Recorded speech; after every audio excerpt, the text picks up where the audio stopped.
Sequestered deep beneath the rugged terrain of Gielinor, a hermit awaited one final challenge. A conquest of the chambers of Zarek. Who is he? And how did he get here? 2 years ago, an amateur adventurer had only just begun his sojourn as an ordinary adventurer. But after discovering an old and forgotten entrance, he succumbed to the allure of the darkness and all of its hidden mysteries and challenges. He had no place in society. In darkness and isolation, though, he felt right at home. With his newfound mission, he had just one goal: to defeat the Calphite Queen. His name was Caveman only. And so his journey began, foraging in the tunnels of Dorgesh Khan and the mines of Falador. Caveman was quickly evolving out of the Stone Age and into the Metal Age, where he spent many weeks enamored with his pickaxe and the prospect of creating new metals. After an entire month, his resolve had grown and was ready to be forged by the heat of the blast furnace. He harnessed newly acquired artisanal skills, smithing 5,000 steel plate bodies from scratch. After 6 laborious weeks of pickaxe and hammer swinging, he sold his wares to local merchants, granting him enough buying power to strike a bargain with a surface-dwelling foreigner. He emerged just long enough to consult the witch Cristelia and alter his will so that, upon his death, he would re-emerge in Edgeville.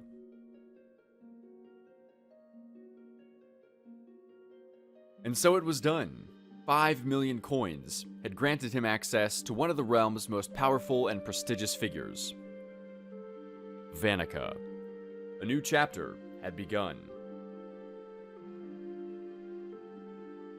The Edgeville Dungeon, home to many new underground training methods. Cave cardio on the Edgeville monkey bars to train agility. Suratod to harness the power of fire. And Slayer to acquire the combat knowledge and equipment needed to defeat the Queen. Though he knew of the strife that he would inevitably encounter on his new Slayer mission, Caveman's luck started strong. One task readied him to slay a new creature, the Cave Bug, a crucial component in furthering his progress.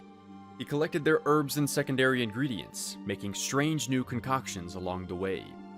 At last, he was ready to complete 2 final quests, unlocking his ability to use a long-forgotten transportation method to enhance his subterrestrial navigation, the Keldegrim to Dorgesh Khan train.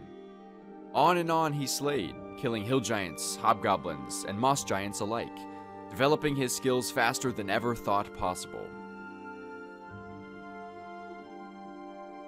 He journeyed to the city of volcanic glass, Moral Wreck. After many trials and tribulations, the Maul, Cape, and Shield of Obsidian were obtained. 3 key components in his plan to overthrow the Queen. An innocuous discovery of a dormant range hidden in the southern region of Dorgesh Khan meant that Caveman was now able to furnish himself with the supplies necessary to execute his plan. After 6 months of exhausting underground undertakings, he was ready to make his first attempt.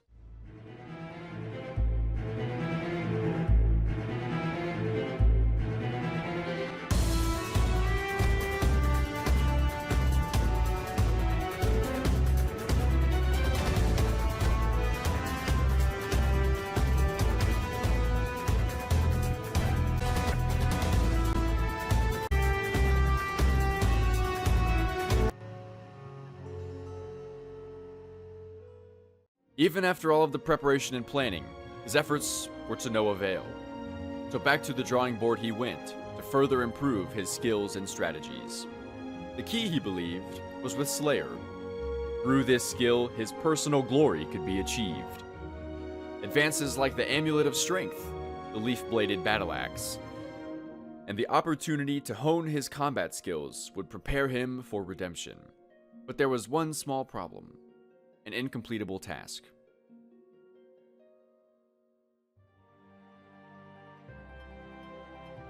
Because he lacked the knowledge and teleport capabilities of the foreign land of Kurend, a new pursuit took precedent: owning the art of magic. He endeavored for weeks to develop his magical skills, cursing and splashing all along the way. Finally, he was ready to make his way to the avant-garde land of Zea. Hidden in the pages of an ancient text of the Arceus Library, he learned the incantation that would forever grant access to the catacombs of Korend, furthering his Slayer training for many eons to come. His strength grew rapidly, a new amulet and pair of boots, a significant Slayer milestone, the leaf-bladed battle axe. He was ready for his revenge.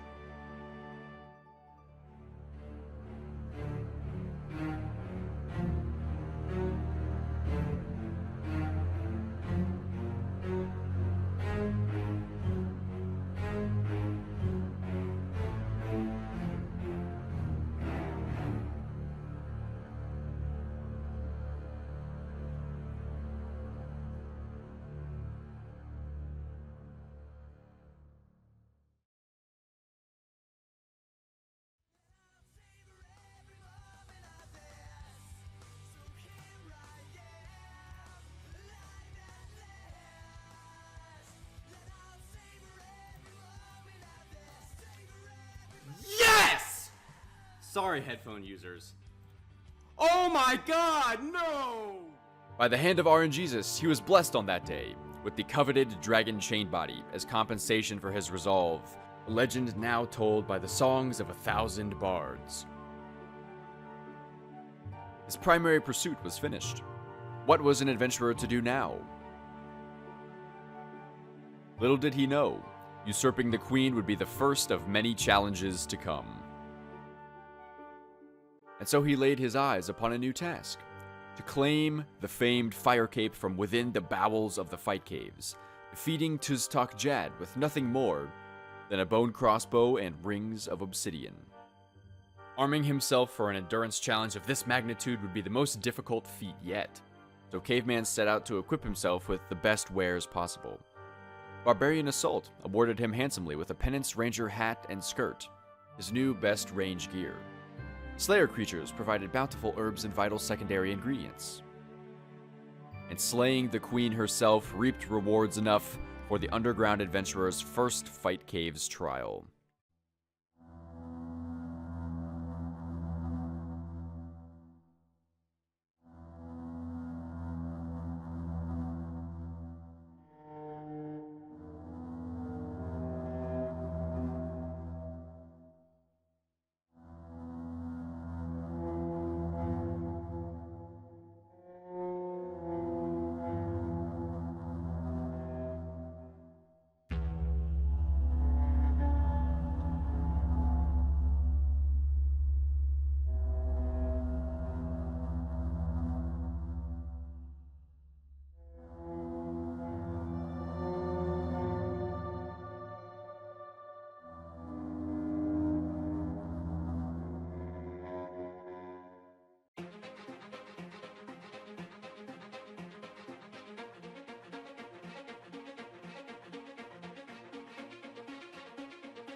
One attempt was all it took to turn an amateur into a legend. Tales of his success were told throughout the world, reaching ears far and wide. Caveman had once again proven his underground ability, not only to his fellow man, but, more importantly, to himself. He had accomplished more than he had ever dreamed, and yet, his journey was far from over. In the weeks that followed his Fight Cave's success, he added many new wares and levels to his arsenal. The Fighter's Torso. Full obsidian plate armor. The Herb Sack. And the ability to forge Slayer rings. 1 year had passed since his underground saga had begun, so a rightful celebration was in order. Explorers ventured from exotic surface lands, near and far, to witness history. The first underground skill trained to its completion. As the first of its kind, it beckoned a true ceremony and an honorary cape of accomplishment. The support was so great that a sacrifice was in order to reflect the magnanimity of the day. And so the beloved dragon chain body ceased to exist. A piece of underground history had vanished. But Caveman was not so concerned with simply making history. He wanted to write history. What now lie before him may be possibly one of the greatest RuneScape challenges ever faced. Surmounting the Chambers of Xeric after years of isolation in the elaborate cave systems and dungeons across Gielinor. Even the most able adventurer lay susceptible to the monotony and relentlessness of the grind, but Caveman was determined to persevere. 18 months later, he grew weary of the grind. Countless random encounters were had in exchange for meager amounts of construction experience. Level after level after level was reached. A dozen fortnights of Slayer endured. 40,000 cave crawler lives vanquished for their potion-making ingredients. Was it worth it, he thought? All in the name of progress. And steady progress he made. He harnessed the power of fire once again and broke new ground, exploring the uncharted ancient caverns of Kandarin, home to the Water Fiend, a creature whose worth would only prove itself in the days ahead. He seized the dragon medium helmet and black dragonhide body of Corinne's brutal black dragons. The Hill Giant Club of Obor. Dragon boots of the spiritual mages within the Wilderness God Wars dungeon.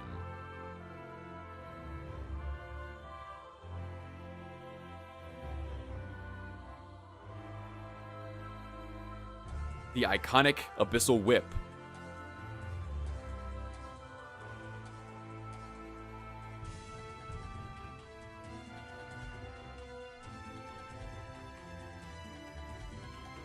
And the tentacle and trident of the Cave Kraken.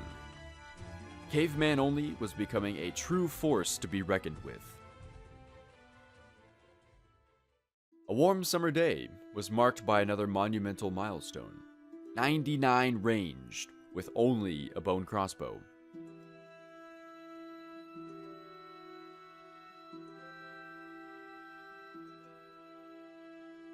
Just 1 week later, another great feat was finished after 10 fatiguing months.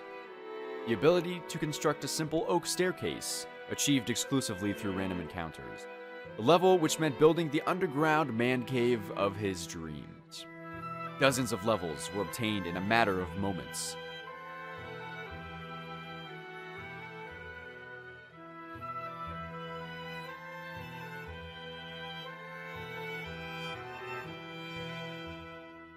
His dwelling developed rapidly. A kitchen for future rations, a chapel for an altar, and a workshop that granted the ring and amulet molds for the first ever time. Utilizing the rewards from former thieving training, he crafted his way to some of the most critical upgrades yet, the Bracelet of Combat and the Amulet of Glory. But the new jewelry didn't stop there. It was time for another underground undertaking, to defeat the Dagannoth Kings.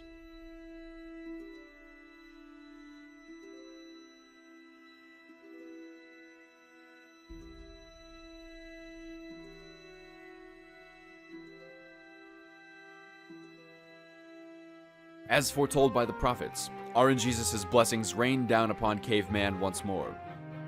The usurper's conquest was prosperous once again, as King Rex ceded both warrior and berserker rings. One small step for man, one giant leap for caveman kind. Not all victories are so glamorous and involve usurping kings and queens, though. New technological developments brought Caveman to the Enlightenment Age, as he finally learned the hidden secrets of horticulture. Tending this passion Keldegrim was a pivotal moment in underground history, not only laying the foundation for further agricultural developments inside the Chambers of Zarek, but also as an indicator of his evolving intelligence and understanding of the world around him. The metaphorical light was at the end of the tunnel, with a few more critical milestones seen to finality. The Orblore level to create ranging potions. Acquisition of the rune pouch from Vanica. A Slayer requirement for dark beasts and the dark bow. The fletching level to create a rune crossbow. And the construction level for the coveted gilded prayer altar. Anticipation mounted as Caveman aimed to defeat the final monster standing between him and the Chambers of Zarek, Cerberus. 17 million gold pieces worth of ore were sold in exchange for crafting materials enough to create the Bracelet of Regeneration. King Supreme was overthrown for his Archer's Ring. The Whip was bound with the Kraken Tentacle to create the Tentacle Whip, and the maximum hit points level was achieved in the caves where this story began. And the last level claimed for defeating the Guardian of the River of Souls.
It was deja vu.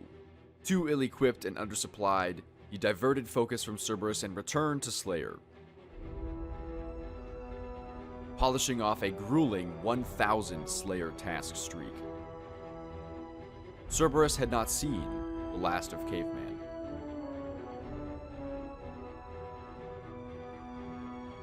Another winter had come, and with it came the Kebos lowlands and new undiscovered dungeons in the ruins of Mulch and Mount Karul.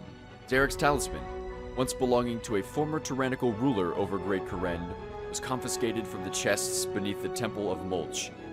And the Drakes of Karul were slain for their prized claw, a powerful attachment to create a premier set of ranged and magic hybrid boots, the Boots of Brimstone.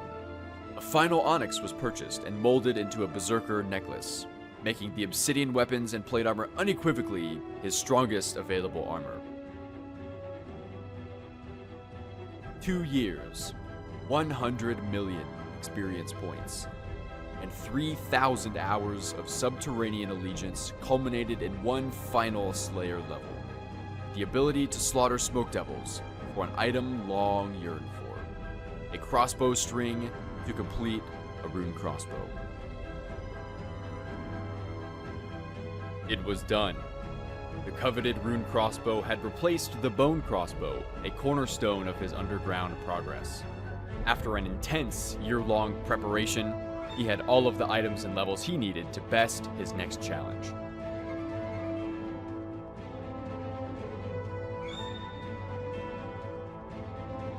Caveman was finally ready to take on the Chambers of Zarek.